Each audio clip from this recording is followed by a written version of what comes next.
is long. Scotty, you're up, right? All right. So listen carefully. Many citizens in our country see our government, consider our government to be controlled by the ultra-wealthy and corporations, and that their voices aren't being heard. Nationwide, polls show that more than 80% of people would like to see the Constitution amended so that corporations, unions, and other artificial entities are not considered people and that money is not considered speech. Would you support a statewide referendum about this amendment to our U.S. Constitution? Absolutely. Are you kidding me? Corporations as people? When that went into effect, I was like, great, I can get signatures from the local 3M. No, it doesn't work. People are people. One of the issues that happens with campaign financing and with PACs, as we know them, is PACs are essentially, and were created for lobbying efforts. I'm going to give you this much money. Please have your door open and let me put my feet up when I come to your office. I'm going to talk to you about an issue that my company, my group, my organization has. Lobbying in its purest form should be the citizens coming forth to bring an issue that they find problematic. Citizens, not corporations, not companies, not highly organized organizations. And I am a collective bargaining supporter. However, we have to be very careful in following those lines of campaign finance and how much money or favor a candidate is receiving. On the federal level, yes, it is completely out of control, and we can see that by the amount of money being spent in campaigns. The amount of money suggested for this campaign was $300,000 to $400,000. I find that heinous. When I think if that money were actually donated and made available for people, housing, food, education, roads, campaign finance, it's in the future. Well, I echo Scotty 100% on that, and actually we wrote a resolution at the city level to take some of the money out of politics and give back the people's rights to vote, and it went forward to the county, and the county put it on the ballot, and 74%, I believe it was 72% of the county voted to take money out of politics. So I totally support this. It needs to change. And it's interesting, you know, the first year I ran for mayor, you know, people give you donations. Any donation that was sizable, they all expected something in return, and I think that's pretty evident. So, you know, that's one of those situations we need to take the money out of politics. 100%, I totally agree. I can echo that. I mean, it's kind of sick when they tell you that you're going to need to raise X amount of dollars just to win an election. It's probably good for the printing presses and advertising, I suppose. So it's good for Randy, the money. Indirectly, but yeah, donations from just everyday people, that I would think that's fine. You know, I mean, those are so far I haven't raised a ton of money to do this. I've basically been friends and family, and that's all I would really expect. I don't want to be held to the coals by anybody. I want to make a decision based upon the facts. You know, I want somebody knocking down my door saying, you know, you're not next round, you're not getting anything from me. You know, and then I'm fine with that because it's the sick amount of money that they spend for any elections. I mean, this is pretty big time for me, and the number that they told me I probably need is it could go to a lot of other places. I'd rather they donate it to their favorite charity, or, you know, go to the meat raffle that supports a family in your community or something like that. So I'm going to do the best I can with the resources I have, and let the chips fall where they do.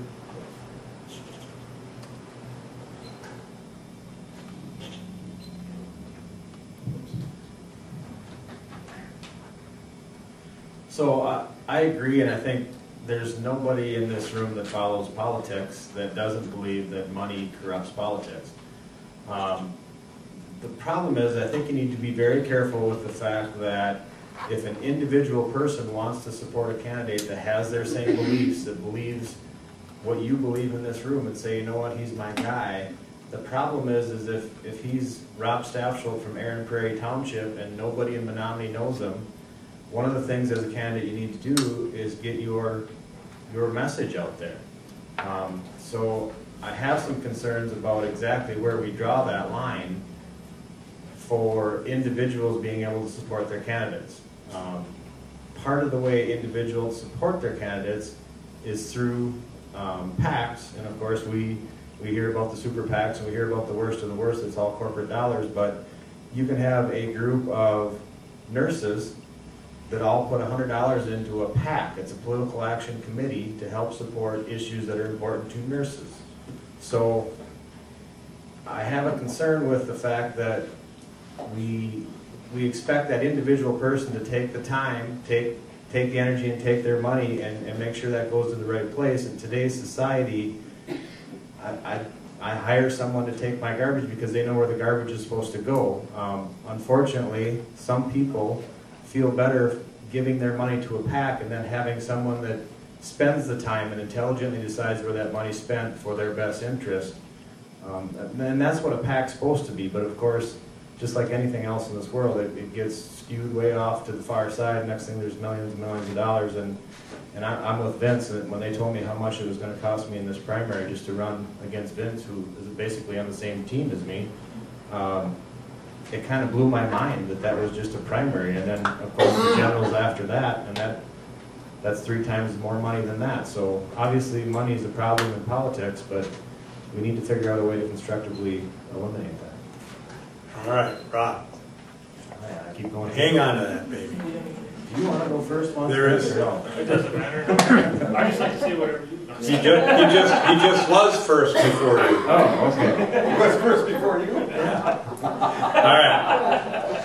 Now, this is a big issue. There's a court case pending that's getting a lot of headlines these days about gerrymandering, the so-called process in which the party which is in power is able to, every 10 years, draw the lines. And gerrymandering is a case of drawing those lines to favor yourself. So the question here is, would you support a redistricting policy that has been proposed, and would you adopt a redistricting policy so that a nonpartisan group draws the lines for your districts?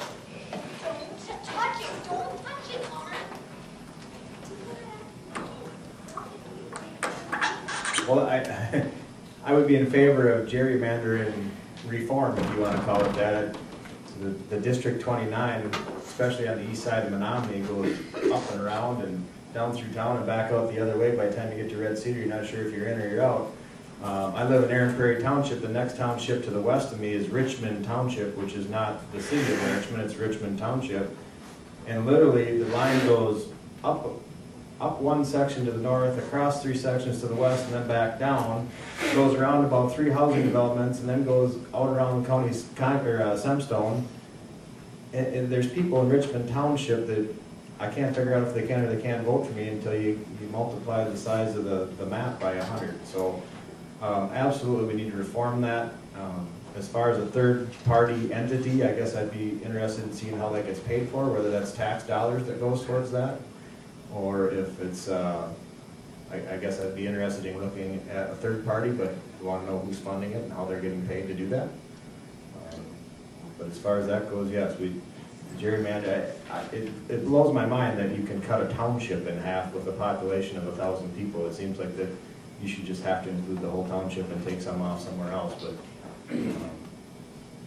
that's where I'm at. I live close to the gerrymandered line, so. I don't know what to say. They did a pretty good job in our district. It's 50-50, and then we're all going to have to work hard to get elected, and there's somewhere in the middle that we're going to have to find some votes. I don't know. They should maybe just take them and leave them where they're at. Yeah, like Rob said, if they want to put a group together, as long as it's, I don't know what's fair. I go through that with my kids all the time. What's fair? You know, I hear it all the time. That's not fair, and I just told them to stop at that. You know, but I guess it does. It favors Republicans right now, evidently, but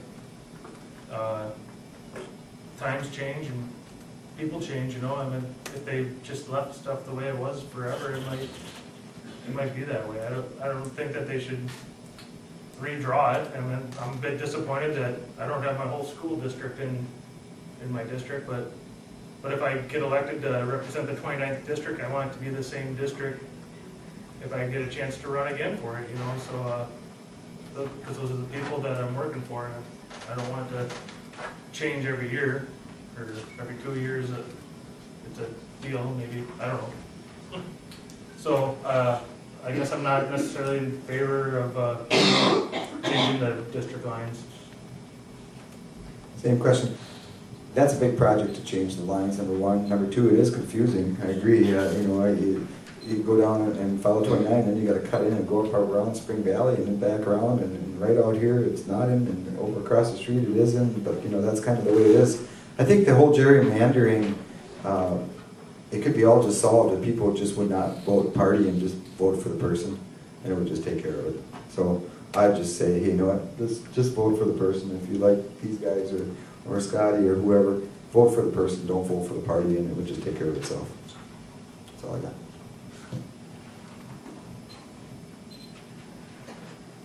Ladies and gentlemen, as we know, there are 99 representatives to the Assembly, and each of those is an Assembly district. Assembly districts currently are at about 57,423 persons. So districts are based on your population. Population is always changing. We understand this. In doing district maps, it doesn't have to be difficult.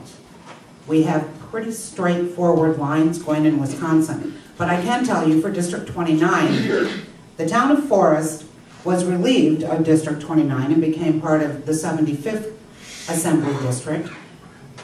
And one could consider why they had a major merchant plant wind turbine development which wanted to go in to this 36 square mile town with 42 500-foot turbines. That was coming up to the Assembly, and suddenly the new districts were drawn and Forest was no longer a member of the 29th. At that time, had it done, that independent wind turbine development would probably not even be a question on the map today. Spring Valley was pulled out. That allegedly had to do with another issue coming up regarding water and water rights. This is the problem when you have one party doing the drawing. It doesn't matter which party it is. Having an independent mapping company come in to do this, preferably from out of state, to do the district lines based on population, based on sensible, common sense GIS mapping, creates a fair district for everyone. All right, Scotty, don't put that away. All right. This question sounds short and simple, but it's complicated. So I'm going to start by suggesting it's about the difference between what are rural representation and urban representation. And the question is, how can we ensure smaller communities are well represented?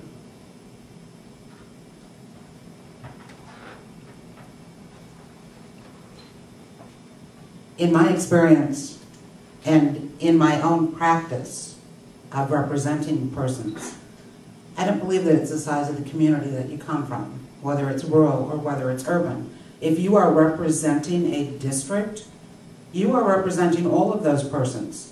And you best be well versed on what happens when you spread manure on a frozen field and the effects that it has on the persons down the road, including those who live in a city or urban area. Just as the urban area needs to have good awareness of what happens if you have a dual axle truck going down a country road which does not have the base format to carry the weight. We work together. We have to work together.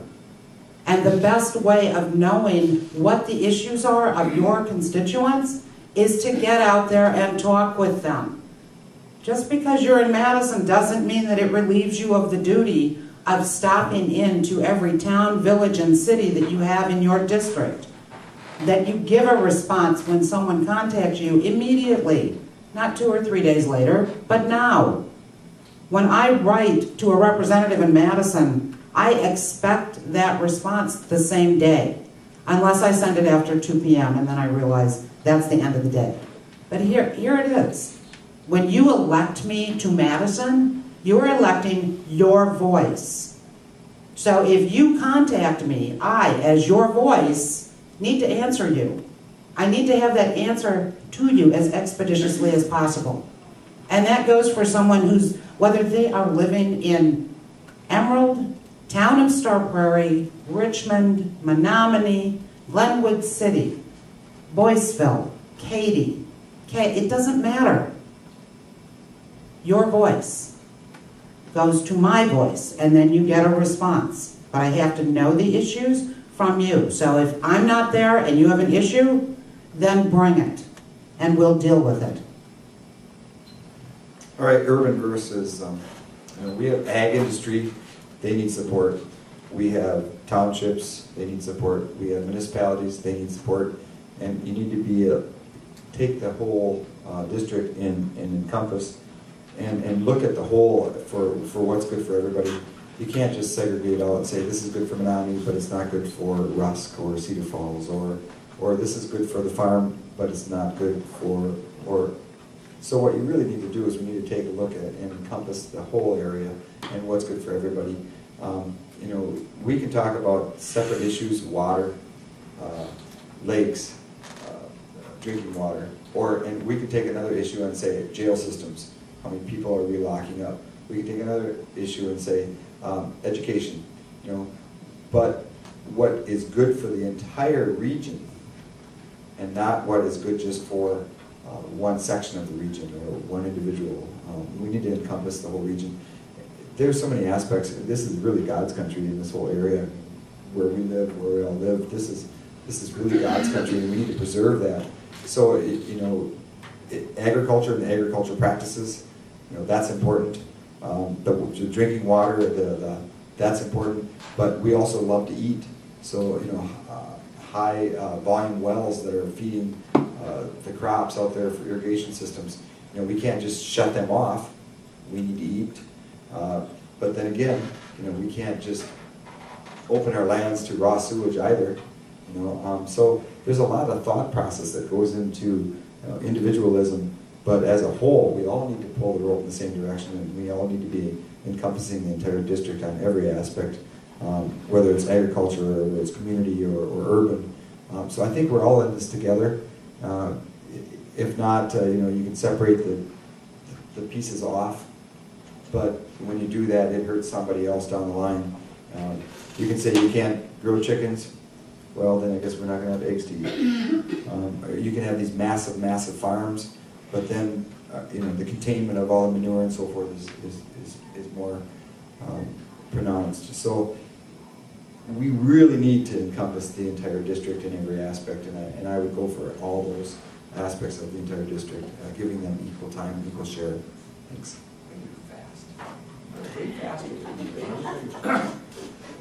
So how do we make sure we're well represented? That kind of goes to you people. You guys are the voters. You just gotta do your homework on all of us, and then staying involved. Back when I was in the village of Hammond, I used to go to board meetings. We have a 7 board member. Our board is made up of 7 members. There'd be 9 people in the room. There's 7 board members, a clerk, and a reporter. that's, I don't know how you get good representation by just reading hearsay in a paper or what. You need to be involved with your representatives. You be on the phone, and like Scotty said, then our part is to respond back to that as quick as possible. It might not always be hours, it could be a day, but luckily in the 29th district, I think we've had pretty good representation. Anytime I've called John Murtha with an issue, he always made a point of getting back to me. Or at least somebody in his office always got back, and then he'd follow up, shortly after that. But I think it kind of falls, part of the onus falls upon the people electing us to make sure that they have good representation in rural areas and within the city. And then this district is kind of unique. It's got Menominee and Richmond, and then everything in between, and everything in between is a bit rural. Just going out and collecting signatures to appear on the ballot, I found it was actually quite a bit of work to drive up everybody's driveway and knock on those doors. The rural area is definitely harder to hit than walking through the village of Hammond and just going driveway to driveway and knocking on a door. But yeah, it's a combination of the representation and the people elected. Thanks.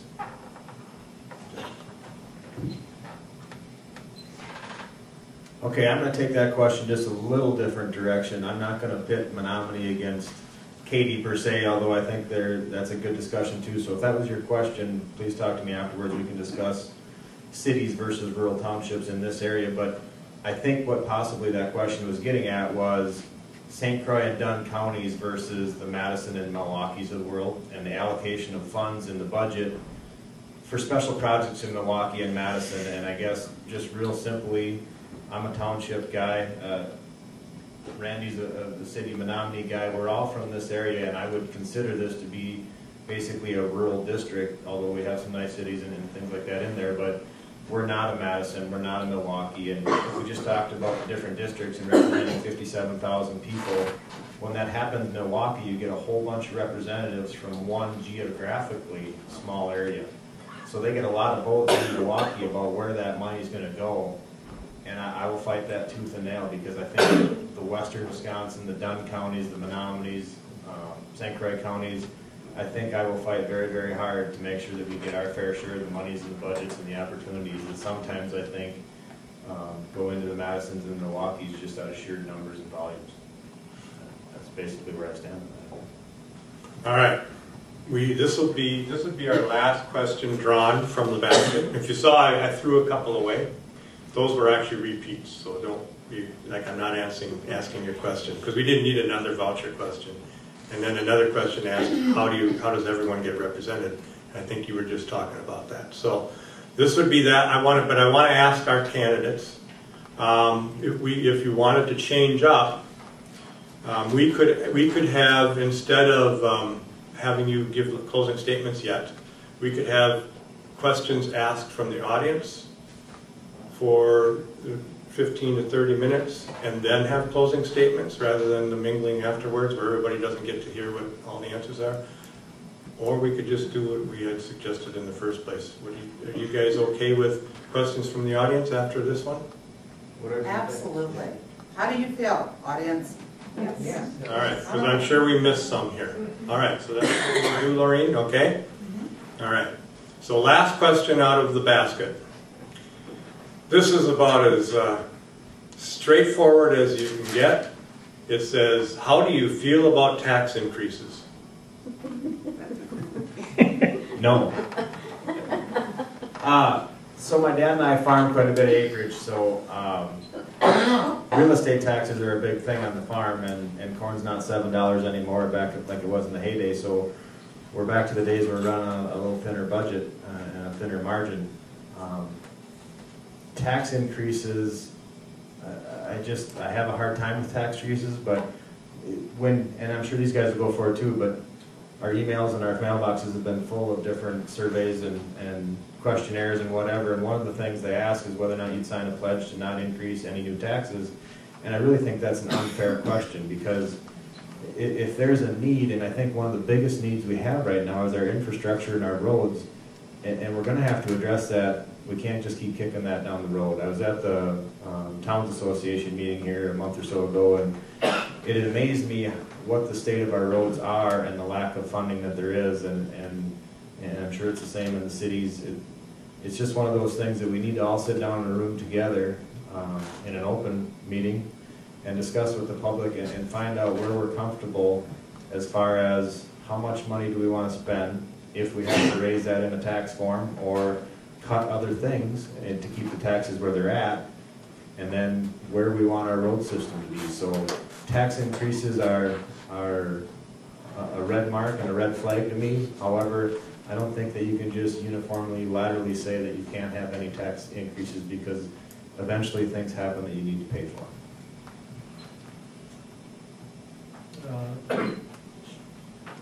Yeah, what Rob said, the, property taxes, if we can keep the economy growing and keep people coming and moving here and wanting to live here and start businesses here, the taxes kind of take care of themselves, more people working, more money coming in. But definitely on the roads, we can't get any more behind the eight ball than we already are throughout the state, villages, cities, counties. This next budget, they're looking at every option, and it's probably going to be a combination of some sort of gas tax and fees with registration and whatnot. And just because doesn't have the word tax right after it doesn't mean it's not a tax. Any fee, it's a tax on it. But so yeah, nobody wants to say I want to raise taxes, but it's what it is. You go through the budget and you balance out what the needs and wants of your constituents are, and that's what you vote on. And if it ends up being that you have to raise taxes to get the needs and wants of everybody, so be it. But all you want to do is make sure that the money is being spent responsibly and not going to some slush fund, and that's how taxes are. And everybody in here wants us to be responsible with their taxes.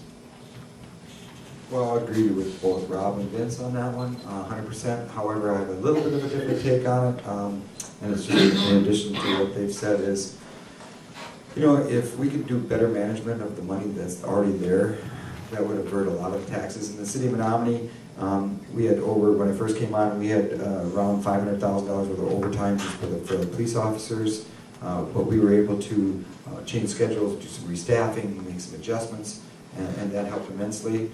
Then we made our fire department into paramedics, and that afforded us about another $1 million of income coming from the surrounding communities. And so that allowed us to put just about $2 million worth of money towards debt a year versus $250,000 worth of debt a year. And so that makes a huge difference. So I think, first of all, we need to manage the money that we already have first. And then at that point, boy, we need to take a look at what's in need, what's in crisis mode. Right now, healthcare is in crisis mode for getting nurses' aides and people for the healthcare industry. We're in crisis mode, nearly crisis mode for our roads. Our education system is in crisis mode. That's been in crisis mode for years, I think. So I think if it's a 0.5% sales tax increase for Dunn County, that produces about $2 million a year alone, 0.5% countywide. That could be $2 million for our schools. If it's a gas tax for people passing through your community and using your roads, it kind of spreads it out a little bit. I think, smart tax, I think, can be achieved. Dumb tax is ridiculous. And I think better management of our funds to start with, and then smart tax, I'm okay with smart tax. But when we make dumb decisions and do stupid things, and it's a waste of money, it's just a total man-hour waste.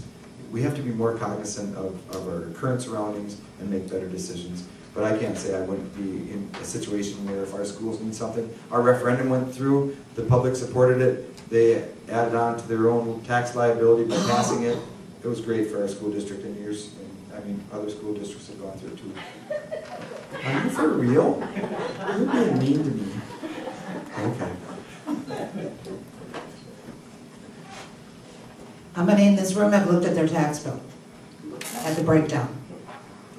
Now, if you're looking at a tax bill from New Richmond, you'll go, oh my God, are you kidding me? But what it is, when a tax bill breaks down, the smallest percentage of a tax bill in New Richmond is the city of New Richmond. The largest portion of the bill is the school district. Remember, we just spent $94 million not too long ago on new school facilities. Then we look at a little sliver of county tax and then state tax. But when we look at populations paying those taxes statewide, that's a lot of money. It's a tremendous amount of money. Where the money goes is what we need to determine, how the money is spent. Wisconsin currently is topping the list at number 3 for the worst transportation systems in the country, meaning our roads are definitively falling apart. I was pretty sure coming through Baldwin the other day I was going to lose my car in a pothole. And I know that I did that one time in Madison. Infrastructure is our future, just as schools are our future. It is not enough for one person to want to evoke change in the way that our tax dollars are spent. And if we think of our tax dollars as association dues to the club or organization we may belong to. If we were condo owners, it would be condo fees. But this is how our taxes are put to work. And it takes each and every one of us overseeing the spending of those taxes to make sure that it's being done responsibly. We can cut the waste, and we can readjust this budget to address our infrastructure issues and our educational issues. Thank you. Okay, what we'll do is ask you, the audience, if there's a question that you feel has not been addressed, raise your hand and we will. Shar? I haven't heard a whole lot talked about or the question asked about health care. And for the last year, my daughter, who is a participant in the IRIS program, has lived on pins and needles to see what was going to happen to her program. And we were told that there would be dramatic changes. We also received a letter the other day that because of, and nothing will change during 2017, that has been pulled back. That question, I feel, will be coming forward again at the end of 2017.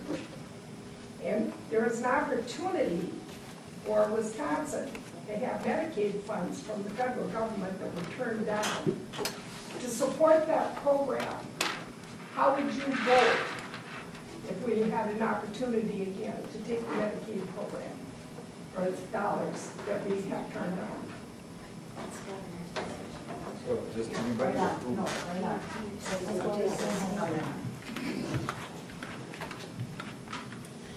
As you are well aware, and as many other people may be aware, IRIS is one of our critical programs in the state of Wisconsin. The $17 million that we turned down federally by not expanding our Medicaid and Medicare publics was a travesty.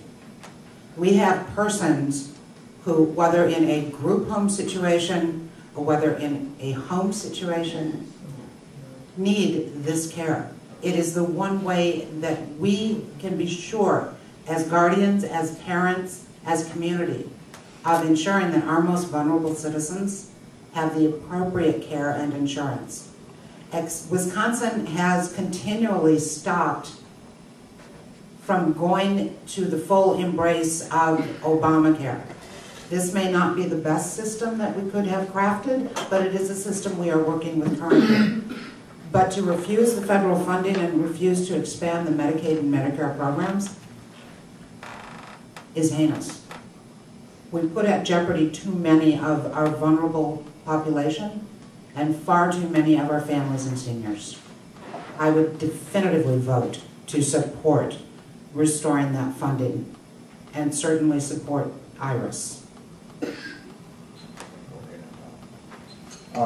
I would echo Scotty in regards to that also. I'd like to ask the question, why? Why did they turn it down? What was the reason? Or sometimes, the federal government, even though it might look awfully rosy on one side, what do they want in return for it? And are we better off to come up with another methodology rather than giving something up to the government that they want in exchange for X dollars? I don't know the answers to that, and that's a question I'd have to ask, but I do support that aspect. I kind of wonder sometimes, Obamacare, this thing came in, and now my family and I, my wife said, yeah, let's sign up for this, but we're paying more than we used to, and we're getting a third less coverage, 2/3 less coverage. We're getting a third of what we used to get for twice as much money, or something along those lines.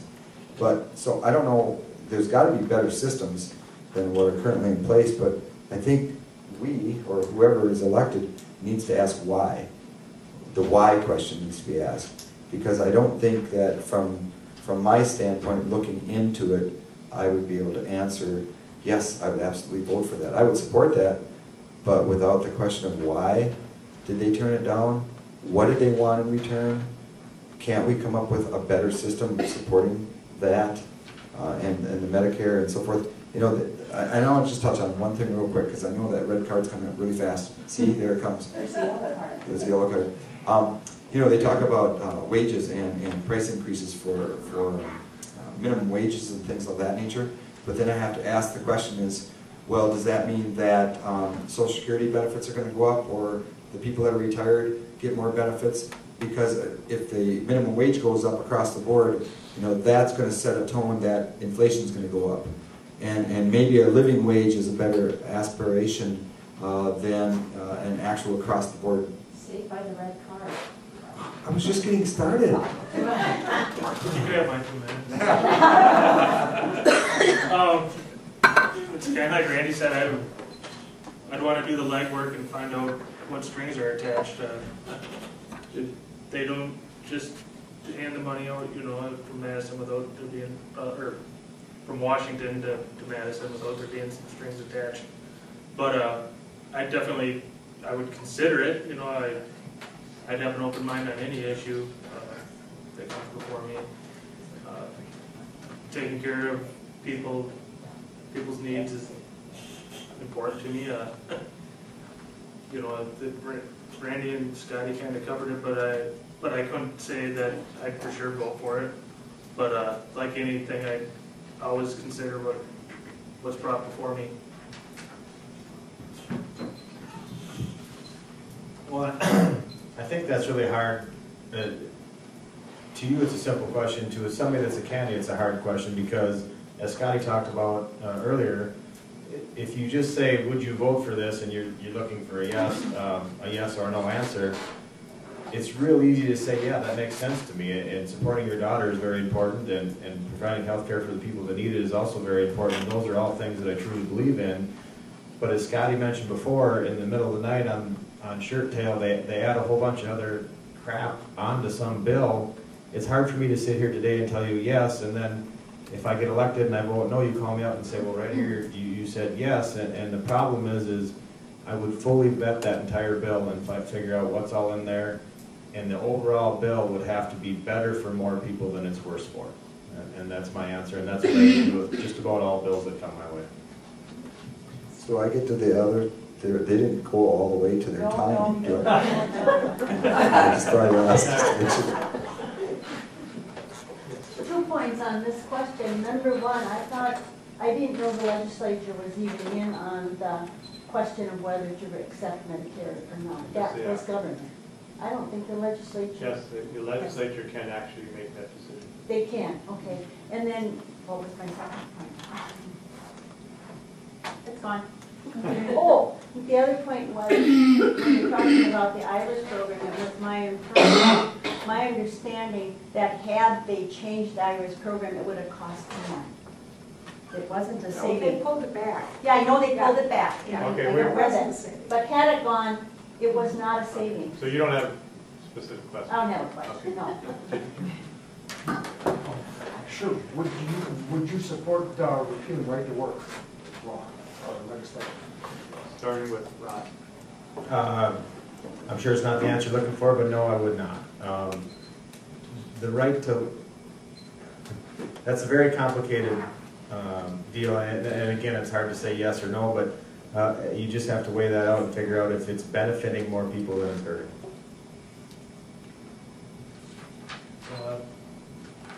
Right to work, probably with Rob on that, I wouldn't repeal it. To me, like you said, you're probably going to disagree with me. Right to work makes good unions, the really good ones, the really strong ones, they'll stay around. I've been a union member, sheet metal union in Minnesota. Definitely think it was the greatest union, but I worked next to plumbers, they had a really good union. But right to work, I think, makes the unions work for the people, work harder. I don't think that just anybody's going to step in and take those jobs and get the benefits. It'll, like I said, I think the really good unions will stick around, and the ones that don't work hard for their membership, they probably dissolve. So, no, I wouldn't vote to repeal that. Okay, how much time do I got, Lorraine? We have 2 minutes. I have two? I thought we had more than that. Oh, no wonder. Okay, right to work. Well, that's a big conversation in itself. I think everybody should have the right to work. But also, I think the right to make the best choices in their fields. And I think that's, again, falls back on the education system and so forth. But the right to work for more, or the right to work for less, or what is the amount that is your right to have as a job provides. And I think that falls back again to the education system. If we fund our education system correctly, the right to work would take care of itself, because people would be in the fields that do the best job for not only themselves but the community that they're around. Right now, we need a lot of people. I mean, the right to work should be putting towards a big effort for healthcare in the nursing fields and the people that are doing nursing aides and things of that nature. I'm not so sure about union and how that sets up for right to work, but it's the amount of a right to work, I think, is what we need to play off of. And I think if the mentality of people, the modern age kids, if they have the fortitude and the tenacity that it's important to work, I think they'll work and they'll do a living wage and they'll earn what their keep is, and they'll get educated to make more, and that just pushes along, again, the word of education and the word of right to work, I think, goes hand in hand. I think that's where I believe it, but that's a big conversation in itself. Ladies and gentlemen, we've always had the right to work. Always. You can choose to work or not, but that's not what the question is about. What the question is about is collective bargaining, and whether you have the right to collectively bargain, and whether a union has the right to represent you, and in so doing, ask you as a worker to pay a membership fee to that union who has represented you for health, welfare, and safety benefits. That is the question of right to work. Because essentially with right to work, it states that if you work for company A and you are represented by Union B, Union B can do all the hard work, do the legal work, negotiate a stellar contract negotiation for you with great benefits, health, safety, and welfare. But if you choose not to join that union, they've done the work with no remuneration. And is that fair? So what we're talking about in right to work is, yes, the right to collectively bargain, to be represented, and to have all persons represented by that collective bargaining to help remunerate for the collective bargaining. You've been represented, you've received great health, welfare, safety, benefits, and now it's time that you pay your fair share towards the people who made that happen. But when we look at right to work, there's something else that needs to be considered, and that is the health, welfare, and safety of every person who is not held under that standard. Thank you. All right, starting again with you. Do you support a raise in the minimum wage? I do support a wage in the minimum raise. In the minimum wage. And I'd like to point out to you that the state of Oregon has been a very interesting one to follow. And I have been following their program. Rather than doing a mandatory state raising of wage, what the state of Oregon did was they took each county and they broke it down in an economic analysis as to what could be supported in that particular area of the state. What this region, the District 29 can support is not the same that Madison or Milwaukee or Green Bay can support. Not the same as Superior can support. But if we were to apply a raise in minimum wage and based it on the economic vitality of each county, of each area that we're looking at, we could carry this off. We could make this happen and start building towards a more stable economy. As we know from analysis, when persons are making more money, we have more money coming into the local economy. This makes for a stronger community and a stronger economy, leading to a stronger state. Well, and minimum wage could be raised proportionately to the areas that they're being raised in. I think Scotty hit that nail on the head exactly. Might say thoughts. Milwaukee or Detroit or Menominee, you know, the minimum wage isn't necessarily a living wage. And the problem we have with too much of an increase in an area that may not,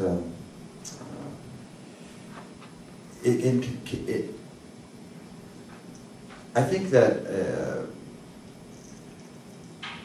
I don't know how to state this exactly.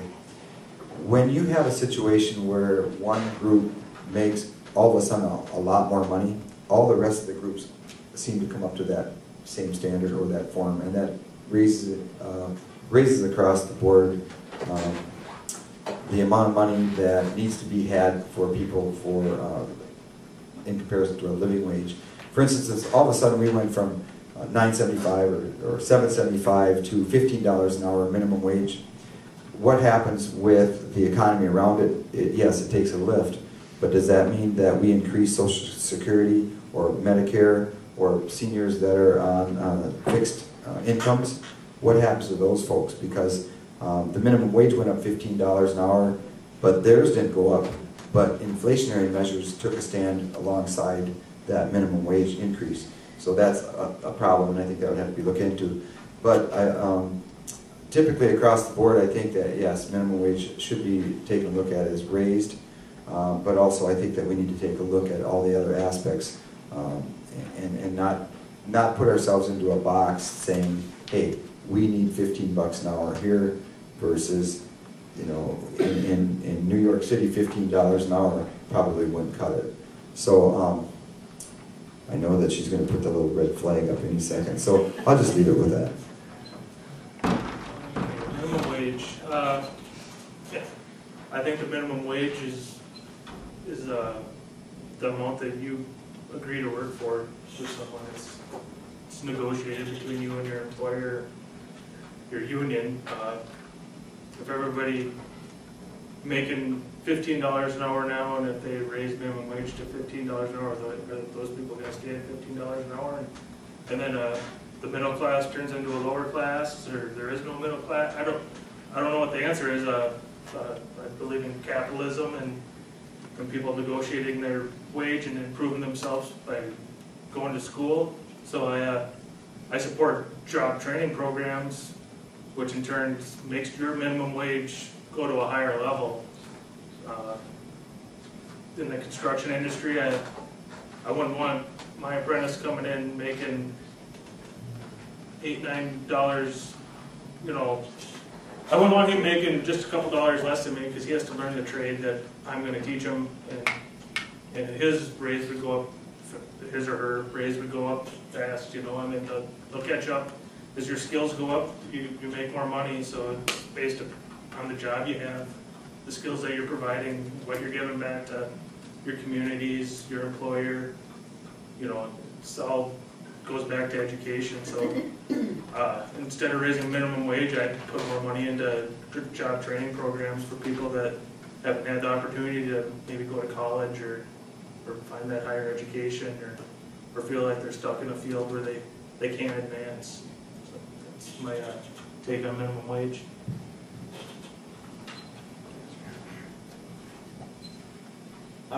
So I have a little different background. I'm a self-employed and have been self-employed for the majority of my life. I worked several W-2 jobs, so I've had that experience. But as a self-employed person, I've always tried to earn as much money as I could for the skills or the product that I provided for people. So I come from it in a more pure economic standard where the marketplace will dictate the price, supply and demand, both for wages as well as the prices of products. So my thoughts are, from a pure market standpoint, is, and I've seen this in the last 2 years, definitely, is that folks that were offering jobs with started wages on the construction field for $12 an hour now are up to $16, $17, $18 an hour because they need to get the people. And that's the economy and the scales of the economy that are taking care of that, of economics. So no, I would not support raising the minimum wage, but I believe in the market, and I think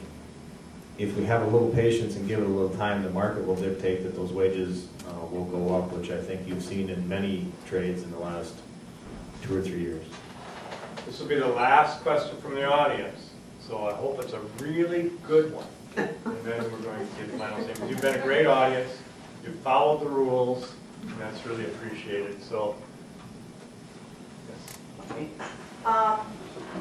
The species extinction rate is at an all-time high. It's like 10 to 100 times what it's been over the last 500,000 years.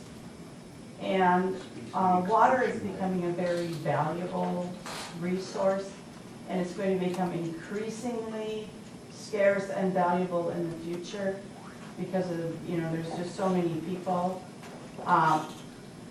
I would like to know what your opinion or feeling is on keeping our water supplies clean and belonging to the communities in this state. I think that's a great point. I think from my agricultural background, we raise corn and soybeans, so we watch global trends as well as United States trends and Wisconsin trends. The population is ever increasing, so we're trying to figure out how to make more food with less. And water is a key component to that. And if you break it down past that, water for individual use is also a key component, so I think it's absolutely crucial. One of the things that makes a third world country is they don't have access to clean, pure, healthy, safe water. So if that's something that we want to stay away from, which we all do, pure, clean, safe water is fundamental for us here in western Wisconsin as well as across the United States. Once again, I'm stuck in the middle, but I agree with Rob, I don't think there's anybody up here that's going to say that they don't support clean, safe water. We all play a part in keeping it that way, and yeah, I don't really know what else to add to what Rob said, so I'm just going to hand it over to him. All right, thanks, Vince. He's the water expert. Yeah, I wish it was. Well, I agree with these guys. Number one is there are a lot of species in danger, and along those species, I wonder how much the human race is in danger, because clean water is more important than oil. It's the most important it's the factor of life, and we've been working hard on just the lake and the river and those things. But there was also the privatization of wells bill that was put forward here a while back, and that's really scary. When a company can come in and buy and own your water rights, or they treat it just like mining rights. So say I'm a multimillionaire and I come in and buy up half of Dunn County, I own the water rights and I can pass those down to my children or whatever. They hold you over a barrel. I don't know if that's, no pun intended. But when you have fuel, you pay a price. When you have water, we pay a price in fashion to have clean water. But if it was privatized, now they own you and they own society. And so we really have to be, water is number one. For me, it's one of the number one things that I would take a major role in protecting for communities and for the general public. We all want to eat, but the farmers now are doing better practices. You know, those big irrigation systems that used to spray real high, now they've dropped the nozzles down so they're spraying so they get less evaporation. The high capacity wells are in question, and so on and so forth. So water is the #1 issue for me, and I think it is across the state and probably across the nation. What would happen if they built a pipeline from Lake Superior, Lake Michigan, all the way across the United States to supply water? Yes, it'd be great for them for a few years, but what happens to our water supply up here? We really need to protect our water supplies first and foremost. Probably the most important issue today is water. So thank you, Lorraine. Thank you, Lorraine. Thank you, Lorraine. In the 2015-2016 legislative session, a company by the name of Aqua Corporation Incorporated had proposed and lobbied for the right to become the owner of municipal waterworks. They wanted privatization. Thanks to Wisconsin residents who were on the rapid response and who also were great enough to send literally thousands of letters and tens of thousands of emails to Madison, this bill never saw the light of day. And hopefully it never will. Our water resources are not limited to our knowledge at this time. However, our purity of aquifers is. Every time that we are dealing with a dry run bed and a farmer who lays manure on a frozen field or does not appropriately deal with manure, we risk having our aquifer contaminated. Each time that we see a piece of trash, a cigarette butt, a pop can, a gum wrapper, it may seem small, but if it's in a body of water, we are risking an environment and an ecosystem that we can't afford to lose. The laws of nature will take care of species which have done their time and may become extinct. They don't need any help from mankind in hurrying that process by the dumping of nitrates or phosphorus or other contaminants into our water systems. We live in an area that has crust bedrock. If you're not familiar with what that is, Green Bay also suffers from this type of formation. Crust rock tends to get little cracks in it. Anything that we are dumping on the surface is eventually making its way to our aquifer. Our waters must remain clean in order for us as a species to survive. Privatization? No way. Municipals know how to deal with their water best. But as people, we need to be more aware and guarding of every source of water we have. All right, thank you all. We're going to do this a little differently because Vince just complained. So I'm going to ask Vince to go first with his closing statement. How's that? Go Vince, Randy, Rob, Scotty. How's that? All right, then. Probably proven to you that I am no polished politician. If I'm fortunate enough to represent the 29th District in Madison, I can promise you I'll work hard, I'll listen. I might not always have the answer, but I'll try to get back to you with an answer. We're probably not always going to agree on decisions I make, but ultimately the decisions I make would be based upon the feedback from my constituents, and hopefully with any luck I get the chance to do that and become a little more polished. I'm scared to be here almost, but if it hasn't shown, so I wish all my opponents luck, and I thank all you guys for showing up on a beautiful day like today. And you'd probably be, I don't know, I'd rather be sitting by a lake right now or something. Probably gonna go home and have a beer after this. Think about it a little bit and be better prepared for questions. But I just thank you for the opportunity. That I'm only gonna get better as I go. So give me a chance. Thanks. All right, well, good job, Vince. I agree. I think I'll come to your house and sit on your deck with you. First of all, thank you guys for being here. Thank you for putting this on. And I think it's great that we have people that are concerned enough to spend time and ask questions and take a look at the candidates. I'm just a regular person. Nobody special. Definitely not a politician. I'm a farm kid gone rogue. The need for people that are open-minded for this type of work, I think, is important. And I think I'm very open-minded. I think I am public served orientated. I enjoy public. I enjoy people. I enjoy making good decisions. I'm surrounded by staff that are amazing at the city, and I think that my expertise in bringing people together would be probably a needed plus in Madison. I'm not a staunch Republican, I'm not a staunch Democrat, I'm just me, but I think I could bring the two sides together and help each other work together. And I think that's important. I think that's what we need more than anything. You know, whenever you say, I'm on this team and I'm on that team, and what happens after the game is over? You know, where do you come together? So I think that's just about sums it up for me. I'm just a regular guy. I want to do the good things for people, and we'll move this thing forward. So thanks, everybody.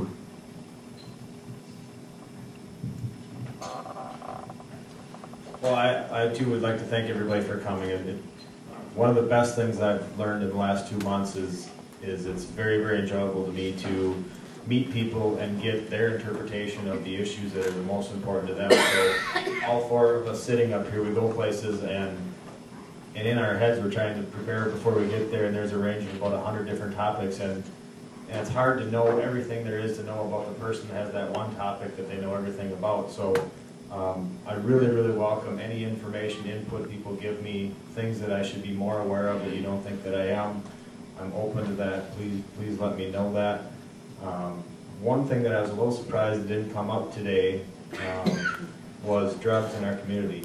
And one of the big concerns I have is trying to keep some of the Minneapolis-St. Paul influx, and perhaps it's more prevalent in western St. Croix County than over in Dunn County, but I-94 is a thoroughfare anyway. So a month or so ago I sat down with some of the criminal justice folks at St. Croix County, and I've met with Dennis Smith, ran into him actually and talked with him about it too, about a crime agenda and things that I would do if I was elected. As part of that crime agenda, one of the things I'd like to do is have like a quarterly meeting of people that are in law enforcement. I don't want to limit it to just deputies or the sheriffs or whoever, anybody that's involved in that system, from judges to DAs to victim witness protection folks, anybody. I'd like to have a quarterly meeting to say what's going on, what can we do to make it better, what can I do if I'm elected in Madison, because I think sometimes folks get elected, they go to Madison no matter what you get elected on. When you go there, you go with good intentions to do the best thing you can for people back in your district. But sometimes I think you're trying to do something that's good for them, you don't realize that something else just a little different might be better. So that's one of the committees I was going to set up, and Sheriff John Schultz committed that he would be a part of that if I got elected. So I think that would be good. I think Representative John Nygren came with what's called the HOPE agenda last year, which stands for Heroin, Opiates, Prevention, and Education. I would like to increase funding for that program. I think it's crucial that we keep that program going to try to keep some of the drugs out of our families and our communities. As well as there's, New Richmond's got an St. Croix County's got an ICAC program, which is the Internet Crime Against Children's Division. They have a lab in St. Croix County which does things for a lot of the other surrounding counties. And I think that's very, very important to keep that going as technology advances. Internet crimes, especially against children and our families, are something we need to pay close attention to. So that was something I thought was an initial introduction.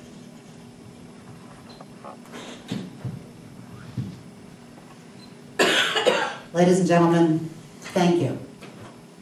Thank you so much for supporting viewing candidates, asking tough questions, and wanting to know where each of these individuals stands. Because the person that you ultimately elect to the legislature is your voice. Your voice. Not mine. If you elect me, it's not my voice. It's yours. Yours. Yours. All of yours. Whether we agree or disagree. The idea is that that representative speaks for you. Not a party. Not a cause. you as an individual. And when individuals come together, that forms groups, communities, municipalities, cities, villages, towns. So I am going to ask you to give great consideration to what you have heard here today and what you will read and see as we draw closer to the August 9th primary. Give it great consideration, because the voice that you choose is the voice that will represent your thoughts, your ideas, and the actions that you want to see taken. Your vote is your voice, and it matters. Not just to you as an individual, but to your family, your business, and your community. But it also matters to your state. Every act that we take as an individual in a political sense and in a voting season will have an effect that dominoes down. So please give great consideration to what you have heard today, and please give great consideration when you are at the ballot box on August 9th. I would love to have your endorsement, your vote, which I consider extraordinarily precious, the most precious freedom we have. So I will ask you to use it wisely and thoughtfully, and to share the information you have learned today with others. Thank you. Now you can applaud for everybody.